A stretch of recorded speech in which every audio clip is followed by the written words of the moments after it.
I call this hearing of the Emerging Threats and Capabilities Subcommittee of the House Armed Services Committee to order. I am pleased to welcome everyone this morning to a very important hearing entitled 3 Decades Later, a Review and Assessment of U.S. Special Operations Forces 30 years after the creation of U.S. Special Operations Command. This year marks a 30-year historical point for our Special Operations Forces when Congress added an amendment to the Goldwater-Nichols reform legislation that created the United States Special Operations Command. Since that time, this force has been preserving strategic options for our nation, and their track record is second to none. During my time in Congress and as chair of this subcommittee, I have traveled to many war zones and embassies and seen this force in action. I can say from firsthand experience that I'm continually impressed and humbled by the men and women conducting these important missions, and our nation can truly be proud of their accomplishments. And although this hearing offers an opportunity for reflection, in some ways the threats that Special Operations Forces respond to are as timeless as warfare itself and have existed in the form of irregular and asymmetric challenges from state and non-state actors alike. These challenges, and indeed those of the past 16 years since 9/11, have demanded a heavy focus on counterterrorism and direct action skills for this force. But how much that experience will shape our thinking about future conflicts remains to be seen. And despite this constant theme, the world at large continues to change, and we must not let today's war overshadow the need to prepare for the wars of tomorrow. While the global CT fight continues, adversarial advances in synthetic biology, quantum computing, information warfare, and indeed the proliferation of more than 10 trillion sensors and devices connected to the Internet presents risks for tomorrow. However, if managed right, these risks become great opportunities for this highly capable force. In thinking about the years ahead, we must ask hard questions after nearly 16 years of constant war, including what parts of this force are broken and what needs to be repaired quickly. What adversarial nation states are advancing faster and achieving a qualitative edge over our forces, and what must we do to ensure that our Special Operations Forces are postured for the next 30 years to mitigate our most pressing national security concerns and to continue to preserve strategic options for our nation. As in the past, Congress will play a major role by aligning resources and policy to keep special operations effective, silent, globally postured, and when necessary, absolutely lethal. To do that, we will need the help of our witnesses before us this morning. Ms. Theresa Whelan, Principal Deputy Assistant Secretary of Defense for Special Operations and Low-Intensity Conflict, and General Raymond Thomas, Commander, U.S. Special Operations Command. It is worth noting that Ms. Whelan, although also performing the duties of Undersecretary of Defense for Policy, is appearing today before the committee in her capacity as Principal Deputy Assistant Secretary of Defense. I'd like to turn now to my friend and ranking member, Mr. Jim Langevin from Rhode Island, for any comments he'd like to make. Thank you, Chairman Stefanik, and thank you, Ms. Whelan and General Thomas, for being here today. Look forward to your testimony this morning. And General, in particular, I want to thank you for your service to the nation and all the men and women who serve under your command. Despite not having a detailed budget request submitted by the administration, there are many issues regarding the command and our Special Operations Forces to be discussed by the committee today.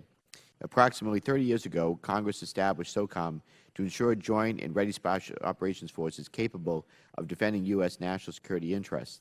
For the last decade and a half, we've relied heavily on SOF to perform activities in support of counterterrorism operations. However, we must keep in mind that SOF activities such as unconventional warfare, foreign internal defense, counter-messaging, and hostage rescue remain equally important to countering aggression of other actors, including nation-states. Despite drawdowns of conventional forces and overseas contingencies, the demand for SOF remains high across the combatant commands. SOF are still very much engaged in battle. Sadly, we lost 3 Army Special Forces in Afghanistan fighting ISIL just in April. This high operations tempo has created stress on the force and has affected readiness. Precision and discrimination and use of SOF remain fundamental to not breaking the force. We must also ensure that SOF are employed under policies, guidance, and authorities conducive to achieving our broader national security goals and objectives set forth in clear strategies. This includes both in and outside areas of active hostilities in each theater against each threat. And this requires us to be mindful when considering or legislating operational authorities. Socom and Assistant Secretary for Special Operations and Low Intensity Conflict clearly have a lot on their plate. In addition, last year, Socom was assigned the responsibility for synchronizing the countering of weapons of mass destruction mission from Strategic Command. Socom has always been involved in CWMD and brings a depth of knowledge to employing a left-of-boom approach conducive to our strategy. The threats our nation faces today are ever-evolving and complex and will continue to shape our Special Operations Forces and policies for employment of those forces.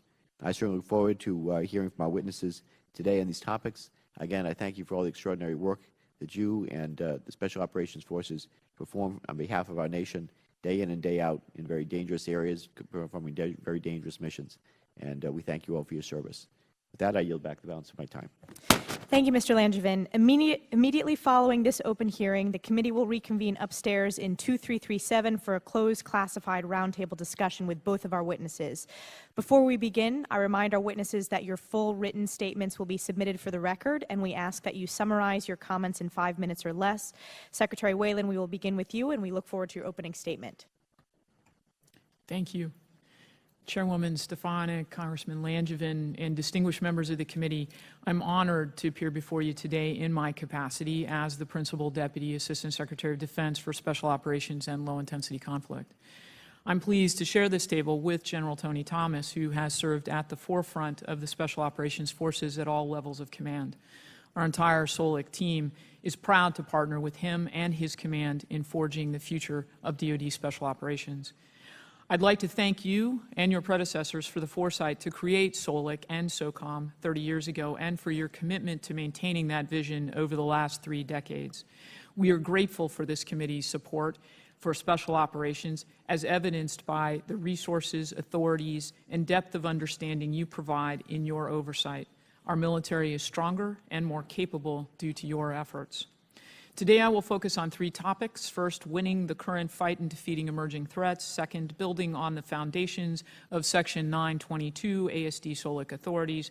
And third, continuing to hone the edge of SOF personnel and capabilities.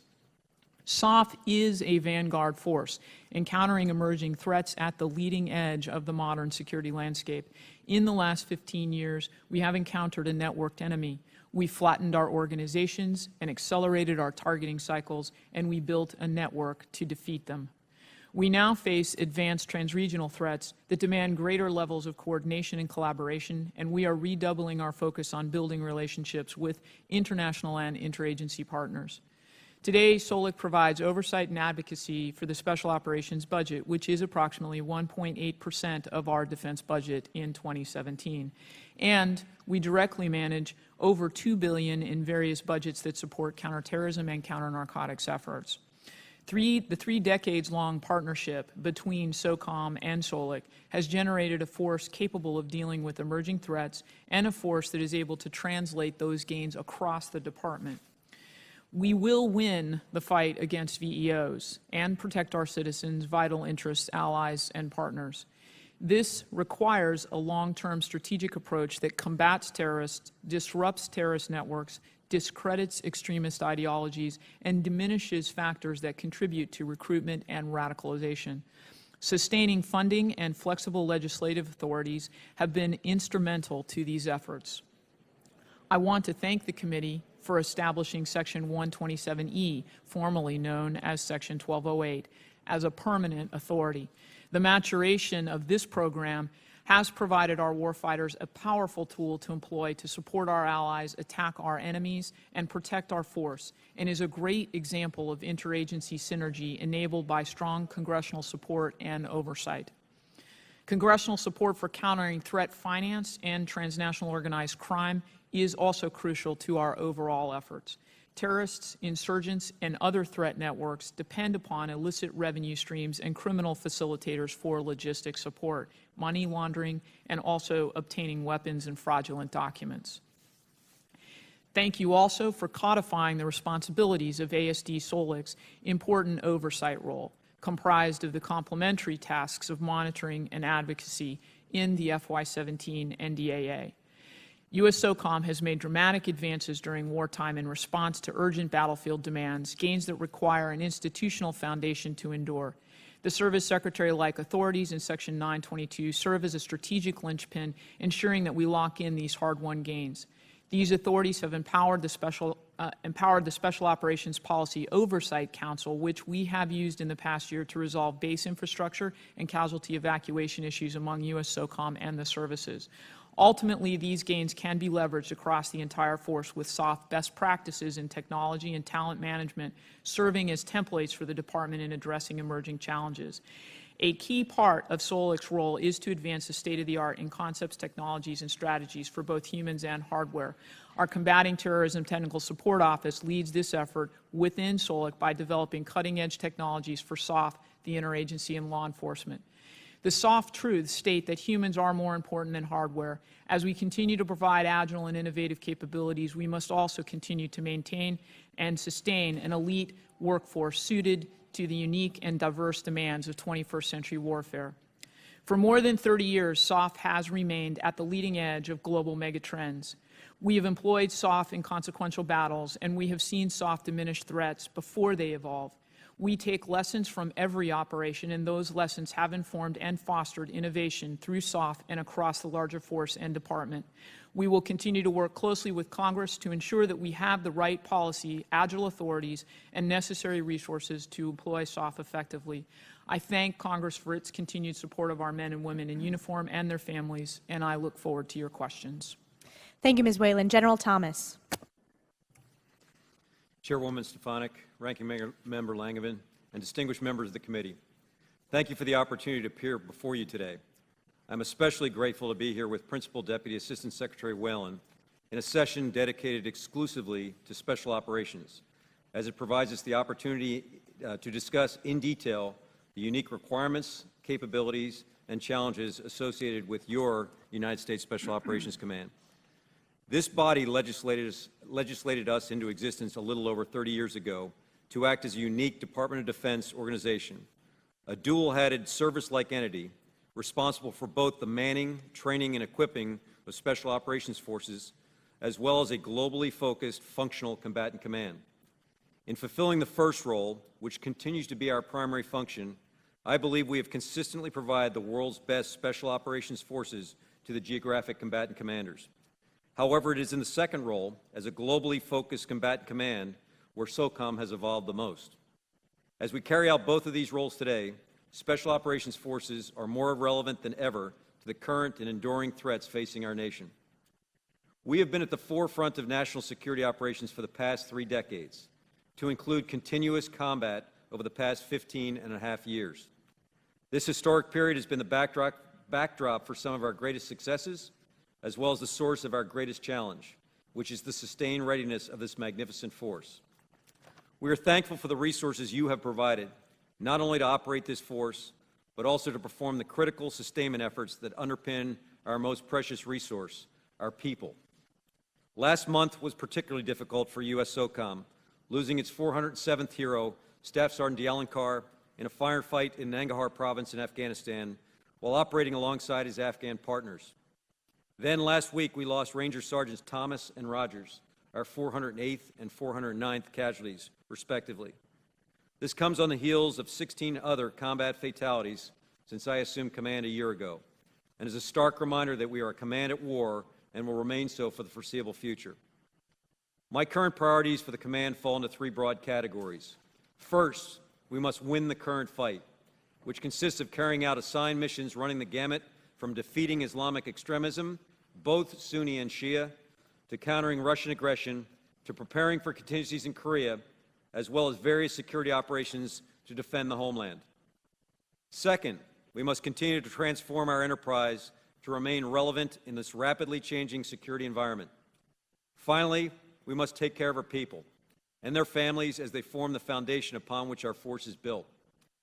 My first year in command has seen us focused on these priorities as we transform the way DoD looks at many of the national military strategy challenges in our role as the coordinating authority for countering trans-regional threats.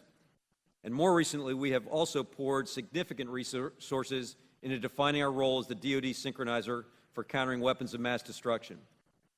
Both of these substantive roles are additive to the current missions, where approximately 8,000 SOF are deployed in over 80 countries, working with international, interagency, and DoD partners in support of the Geographic Combatant Commander's priorities. This focus is also occurring during a period of unprecedented recapitalization of substantive parts of our warfighting capability, to include the conversion of our entire C-130J fleet to J-model C-130s, as well as other major platforms. We are extremely thankful to the services for enabling this transformation of the force, as it sets us on the path of success for decades to come. We are equally grateful to the support of Congress for required resourcing that in turn has produced a Socom which is relevant to all the current and enduring threats facing the nation. We appreciate the continued oversight and advocacy for your United States Special Operations Command. I look forward to your questions today, as well as the planned closed session to follow. Thank you. Thank you, General Thomas. I ask unanimous consent that non-subcommittee members be allowed to participate in today's hearing after all subcommittee members have had the opportunity to ask questions. Is there objection? Without objection, non-subcommittee members will be recognized at the appropriate time for 5 minutes. My first question is for Ms. Whelan. In your written statement, you note that adversarial powers are increasingly turning towards unconventional warfare to pursue their objectives, including Russia, China, Iran, and North Korea.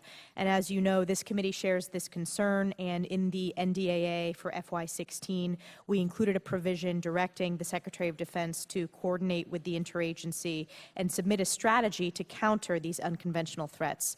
This strategy, which is now almost 2 years late, ultimately can help provide a way to ensure that our ends, ways, and means are aligned to help counter these unconventional threats. So I have 2 questions on that front. Can you provide an update on the strategy and how the department is coordinating with the interagency, and also when Congress can expect to receive it?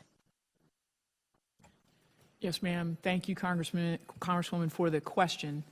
We have been engaged on the issue of UW, and actually we appreciate the language in the NDAA and FY16 asking us to focus on this issue set. We have been, I think, as you noted in your opening statement, quite focused on the counterterrorism fight for the last 15 years, and UW is an emerging area. We have, as a consequence, had to shift resources to focus on this and develop capabilities and knowledge bases that had, to a certain extent, atrophied over the years, but also because the nature of UW has fundamentally changed because of 21st century technologies and techniques, we really, in many ways, have been starting from scratch, and that has been one of the challenges that we faced as we dug into this over the last 18 to 24 months. We have been working with our interagency partners, and actually, as we have conducted that work with our interagency partners, we have begun to realize the extent to which UW in the 21st century really is an interagency team sport involving multiple parts of the U.S. government and posing multiple threats to the U.S. government because of the ways that our adversaries are using it. Studies by USASOC and also work that Georgetown University has done on UW has indicated that our adversaries, particularly the more sophisticated ones, are actually focusing on the seams between our organizational entities and trying to exploit those seams in decision-making cycles in order to gain advantage on us in the space that essentially is below conventional war, the space that we now refer to as the gray zone or hybrid warfare. What we are doing and have set in motion is 2 research projects. One, Johns Hopkins University is conducting a study on the nature of Russian unconventional warfare in particular. We are also have engaged CTTSO, our RDT&E enterprise, to look at developing predictive analytic technologies that will help us identify when countries are utilizing unconventional warfare techniques at levels essentially below our normal observation thresholds, so that we can identify these early and be able to use that to develop our strategies. Once we complete the Russia-UW strategy, we will also move on to look at Iran and China. Again, this continues to be an evolving threat. So We look forward to continuing to work with you as we iterate and try to get our heads around what is probably one of the most interesting areas in terms of the emerging warfare techniques in the 21st century. We do expect to have an interim answer with our thoughts to you before the end of June. Thank you, Ms. Whelan. My second question is for both you and General Thomas. In terms of countering unconventional warfare threats, are we any closer to linking all of our tools and capabilities, such as conventional, unconventional, economic, cyber, intel, and IO, in an effort to counter adversarial threats? Thank you, Congresswoman. I think you actually hit on the problem, that the challenge that we are facing right now is how to achieve that level of exquisite integration across multiple components of not only the Defense Department, but also the U.S. government, and also to include the issues that bleed into the homeland space, where, of course, we have a number of different laws and authorities that govern how we in the Defense Department operate, let alone how DHS operates. These are some of the very things that we're trying to understand better as we look at the tactics and techniques that our adversaries are trying to use to exploit us. General Thomas.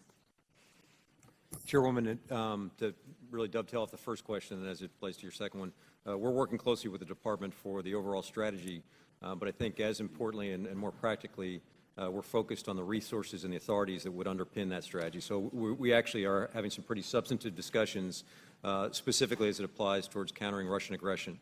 On that end, and to your second question, I do think you're seeing an increasingly enhanced and capable blend of everything that we bring to the table in terms of military capabilities, information operations, influence operations, partner capacity, all the way through to DA, although less applicable in some of the UW environments that we're currently in, but always kind of the hold card, but also cross-cued with everything the interagency can bring and with our host nations. So I do think that you are seeing a trend in the right direction, as I think your question hopes we are moving in that regard.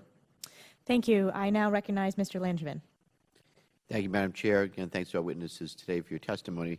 Ms. Whelan, Section 922 of the National Defense Authorization Act for fiscal year 2017 focused on solidifying the roles and responsibilities of the Assistant Secretary of Defense for Special Operations and Low-Intensity Conflict as they relate to the administrative matters of Socom. Can you please provide an update on how this provision is being implemented and how the relationship between ASD-SOLIC and Socom has been shaped by the provision? Thank you for the question, Congressman. We very much actually appreciate the language in the NDAA for FY17 in Section 922 that further clarified and strengthened the role of ASD-SOLIC in the oversight and management of the Special Operations Command in the context of its service-like responsibilities for the Joint SOF enterprise. This is, we think, a very important step forward in terms of enhancing the Joint SOF enterprise. What we have done so far internally within the department is we have established a Tiger team under the direction of Deputy Secretary of Defense Work, and of course that will continue into the future to fully flesh out the areas in which we need to organizationally adjust ourselves within the Office of the Secretary of Defense and within ASD-SOLIC to more effectively carry out these responsibilities. But in the interim, we have also achieved seats on the Deputies Management Action Group. It's an independent seat for ASD-SOLIC so that ASD-SOLIC can, similar to the other service secretaries, represent the service interests of Socom. We have achieved a similar seat on the Special Access Programs Oversight Committee for the same purpose, to represent the interests of the Joint SOF enterprise. We have also made gains in achieving for ASD SOLIC the authorities provided to other service secretaries with regard to management of some personnel and hiring issues for Socom. So we are slowly establishing greater precedence for ASD SOLIC to act in those service-like secretary functions within the department. We will continue to find ways to work more effectively to represent Socom in the department and to the Secretary of Defense, and we appreciate, again, the language and the clarity that was provided in the terms of the role that ASD SOLIC should be providing. So ASD SOLIC office has not seen an increase in resources for many years. In your opinion, is the office of ASD SOLIC properly resourced to carry out the roles and responsibilities outlined in Section 922? Thanks for the question, Congressman. So you're correct. We have not seen an increase. In fact, we've actually downsized because of requirements for downsizing of the federal workforce, particularly at major headquarters organizations.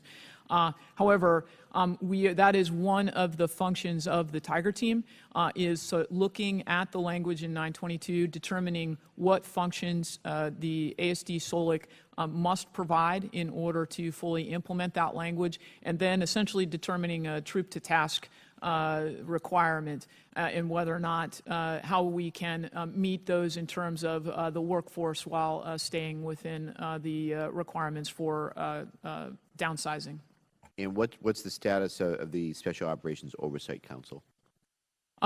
The SOPOC, the Special Operations Oversight Council, actually meets regularly. It has had it meets at multiple levels: a working level, a mid-level, a sort of general officer, one-star, deputy assistant secretary level, and it also meets at the principal's level, the assistant secretary level. It has had multiple meetings at the working level on a day-to-day basis to resolve issues that come up with related to Socom and management, personnel, training issues, and also resourcing issues. We have had also a number of meetings at the Deputy Assistant Secretary, General Flag Officer level to take on a little bit more thornier issues, including some requirements for new authorities. We've had two meetings so far this year at the Assistant Secretary level in which we actually, as I mentioned in my remarks, were able to resolve some particularly thorny issues in the favor of Socom with the services on infrastructure and casualty evacuation requirements. Okay, thank you.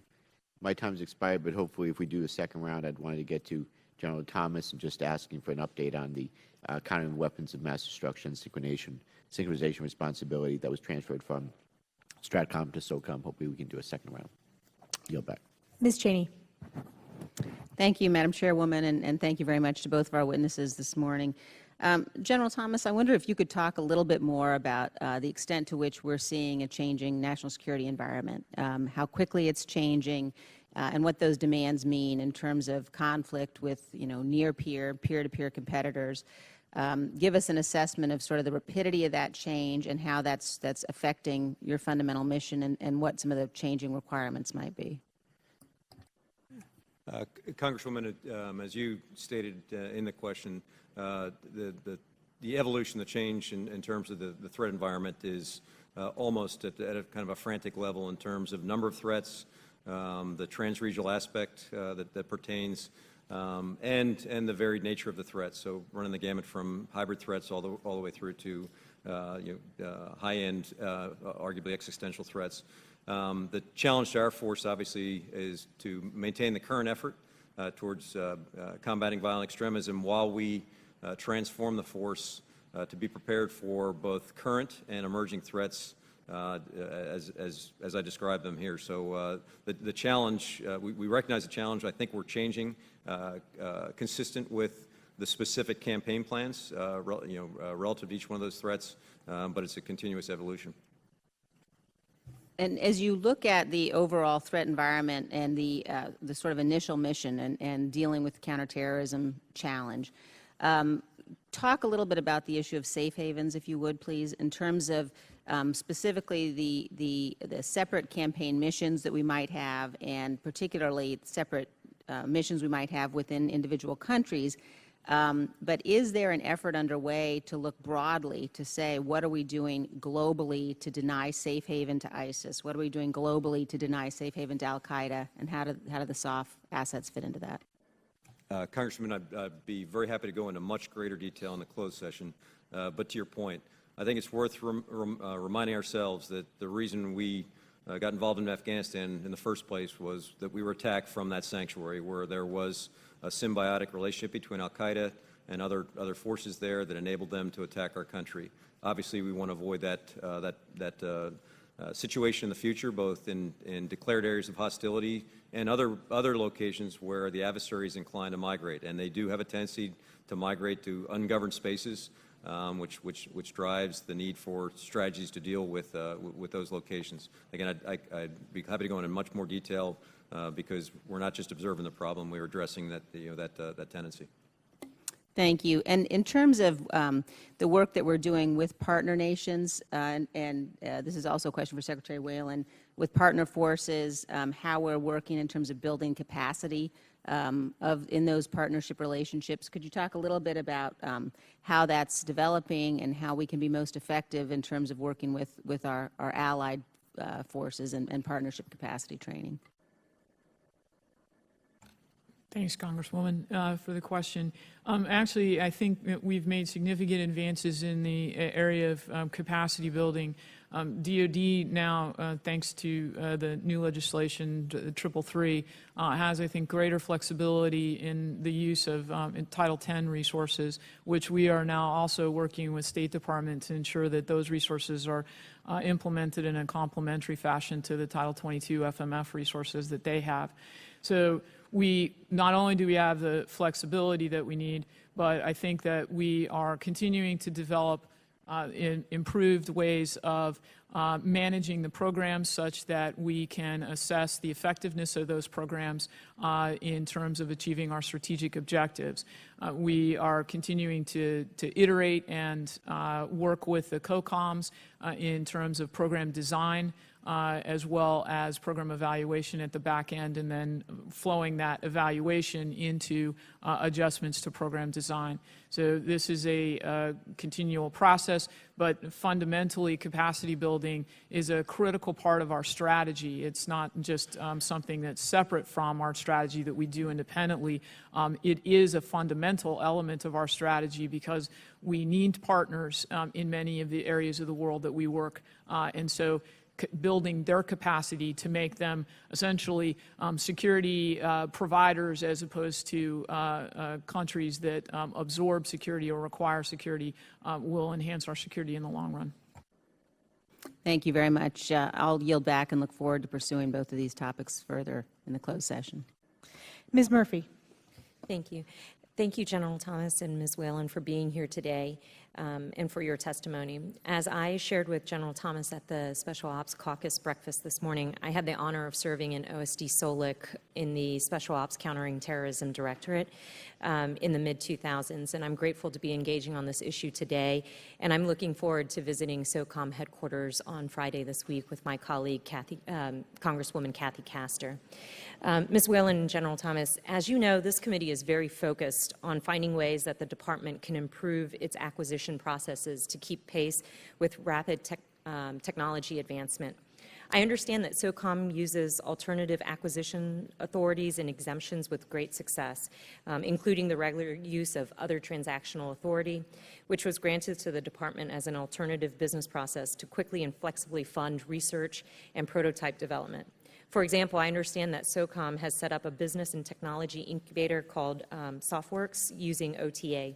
Can you talk a little bit about what SoftWorks does in downtown Tampa and discuss where Socom's use of alternative business processes has helped field game-changing technology?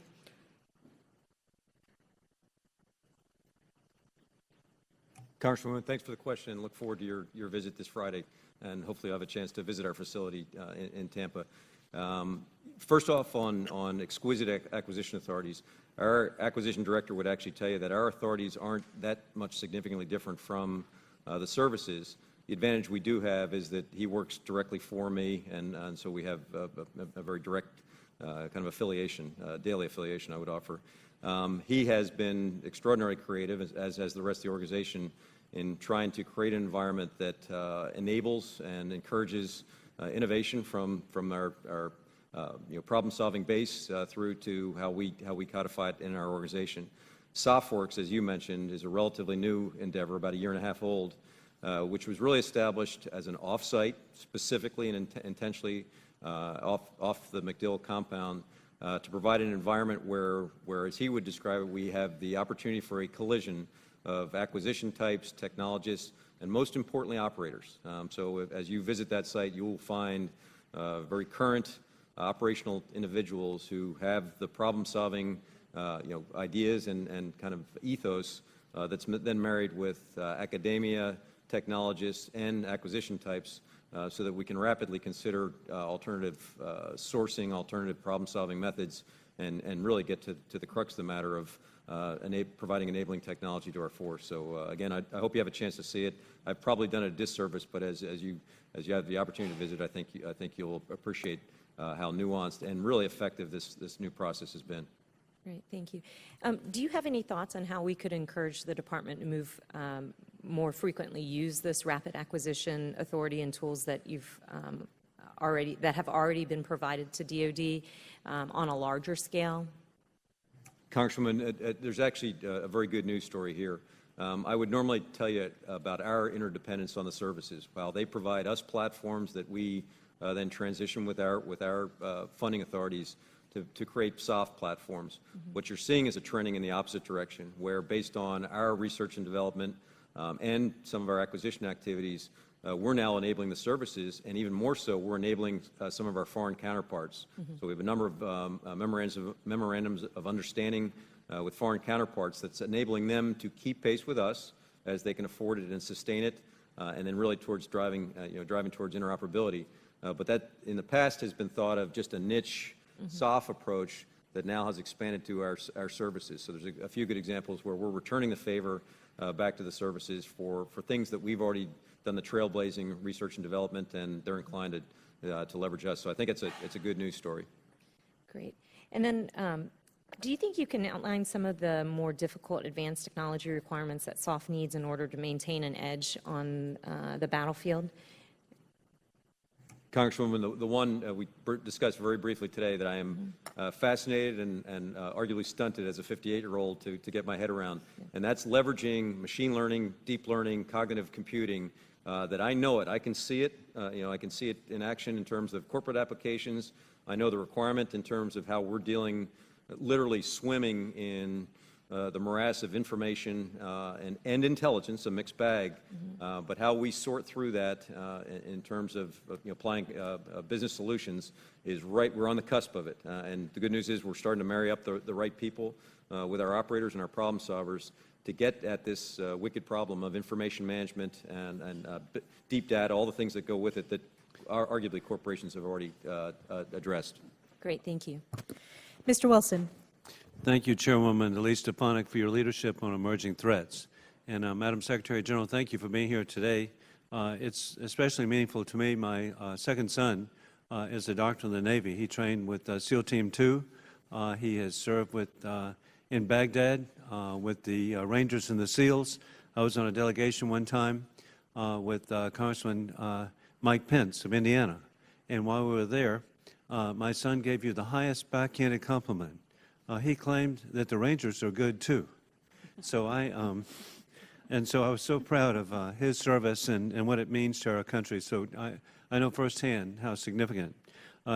General, your organization is funded differently from other commands, but can you highlight the effects, particularly on readiness, of your organization if we do not successfully address the issue of sequestration? Congressman, first of all, thanks for the compliment on the Ranger Regiment. I'll take that home with us. To your first point, we're very appreciative of the level of funding that we currently enjoy. We entail about 2% or less of the DoD budget for all the activities that we're endeavoring to accomplish.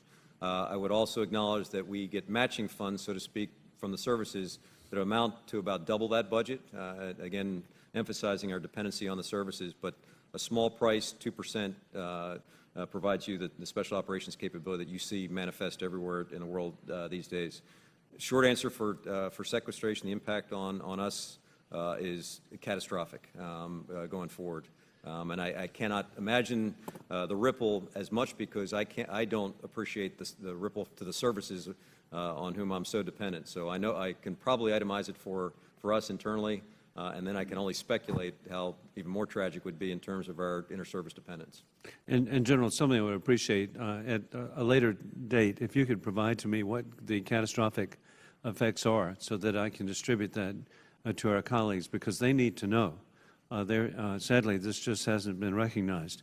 Additionally, General, can you outline to the committee the role that Special Operations has in Iraq, Syria, Afghanistan, other areas of active hostilities? What authorities do you have? Are there any concerns about the authorities you have? What can we do to help? I'm particularly concerned about rules of engagement. There have been reports where the restrictive rules of engagement have actually resulted in mass deaths, particularly of SEALs, where there were restrictions that simply went beyond common sense. I also want to thank you, with Congresswoman Cheney, you're referencing truly restating Afghanistan. The American people have forgotten 9/11. That indeed this was an attack on the American people, mass murder from a cave in Afghanistan, and sadly the media doesn't ever connect the dots. And we're in a global war on terrorism, and we here support you on that.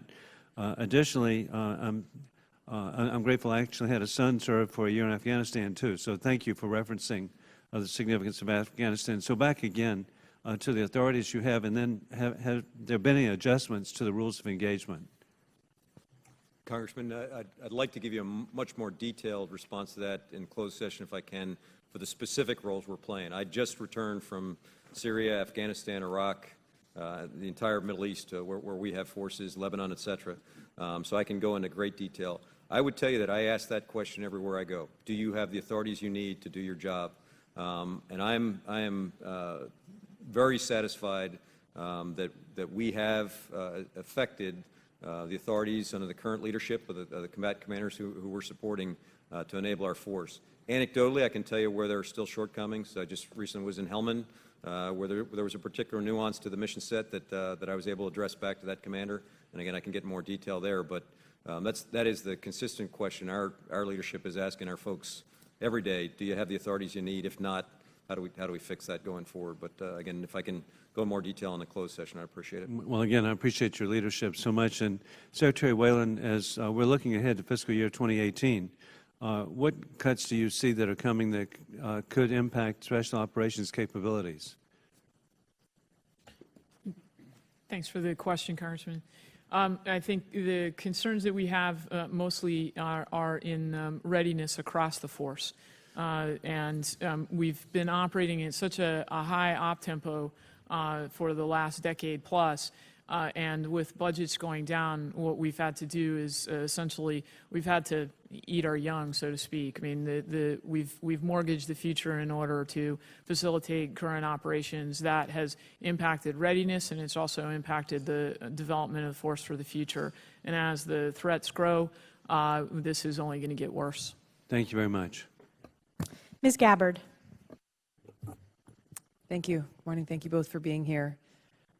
Given the unprecedented integration between Special Operations Forces and the intelligence community, I'm wondering if you can, as best you can in this unclassed forum, talk about this integration, how it has been going, particularly focused on how the Department of Defense conducts oversight over this, and at what point is the decision made when concerning Title 50 activities, how and where our special operators are used?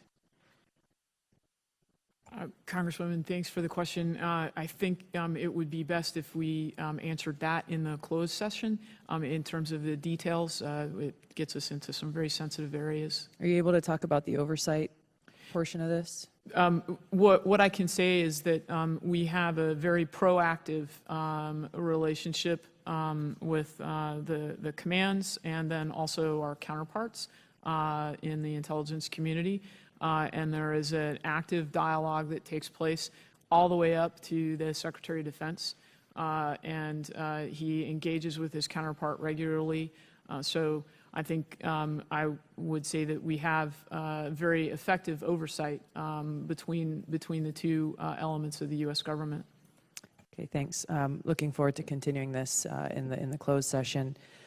Given the unique capabilities that you both have talked about here that our special forces offer to today's environment, the high operational tempo has resulted in some of the readiness challenges that you've mentioned as well. Can you talk a little bit about how to address that? Is there a look to increase the numbers of special forces that we have to deal with and address the environment that we're facing? How much and how quickly, and how can we get to a place where this is sustainable and it's not creating such a stress on our troops and their families? Congressman, I'll take a shot at that one. Part of the friction I would offer is driven by really two aspects. One is the deployment tempo, in some cases unforecasted. For instance, Afghanistan, the expectation was that we were going to be finished in 2014. We're now throttling into 2017 and beyond. So that unexpected aspect of continued deployment where we would otherwise recapitalize people and capabilities elsewhere is something that has been a challenge to manage, but we're able to do so right now. The other part is the transformation piece I mentioned earlier. Again, based on some assumptions on when we might be able to afford the opportunity to transform some of our platforms, specifically our C-130s and others. Good assumptions were made. They're being challenged by current events, so adds a little extra friction. I mention that because I closely monitor the parts of our force that are under the most stress, and I can get into them specifically in the closed hearing probably better, but there are forces that are meeting themselves coming and going in some regards. Others are in better balance, and we're trying to kind of create better balance across the force in its entirety going forward, but it is a challenge. Can you talk about the rate of suicide amongst your troops and how it compares to the rates that we're seeing in other branches of the military, and what the Defense Health Services are doing to help address that? Congresswoman, we are as or more challenged than the other services in the armed forces. That may come as a surprise to you, and I don't want to get into the morbid statistics, but we are suffering the same challenges as the rest of the services. We have doubled and tripled our efforts in terms of awareness amongst both our leaders, and truthfully, this is leadership as it permeates down to the lowest level of our force.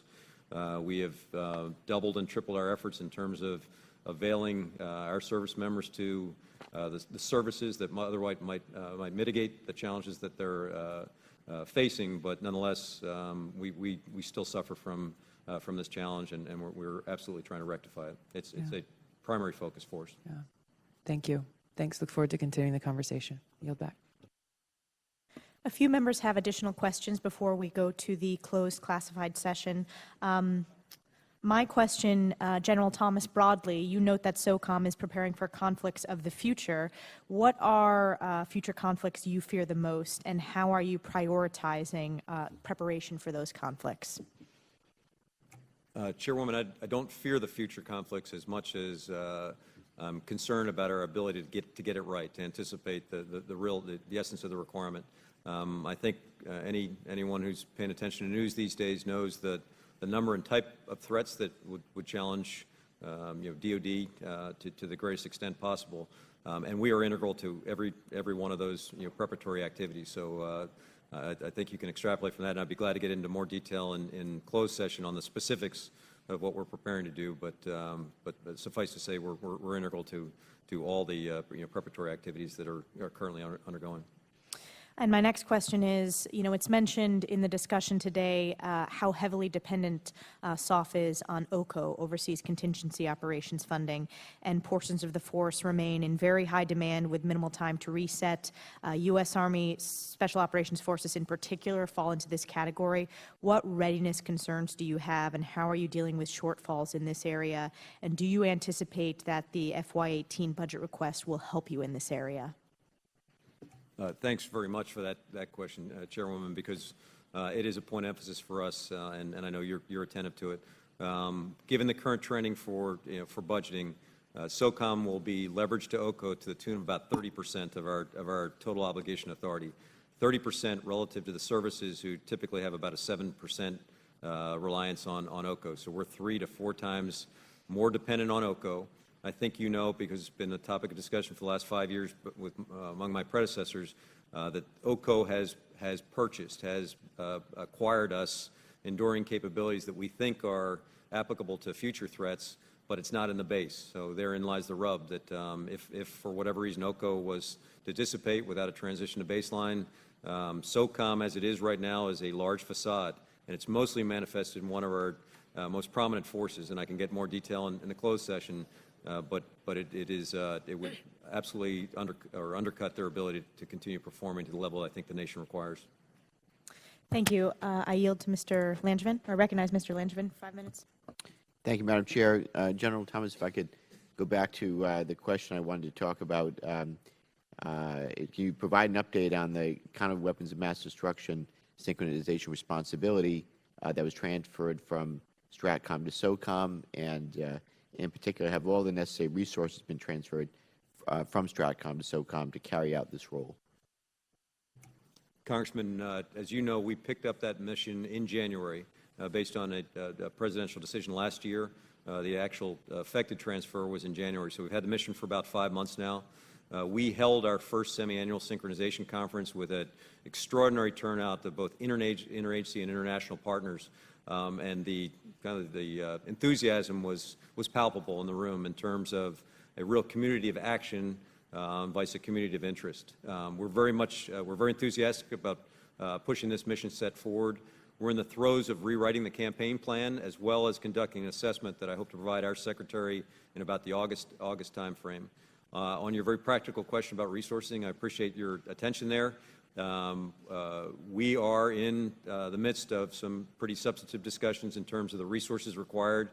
We've already done some internal task organization to get at the problem, so we didn't sit idly by while we waited on resources. We did receive some very extraordinary capabilities resident in DTRA, the Defense Threat Reduction Agency, that were transferred with the mission set to us, so about 50 some folks there.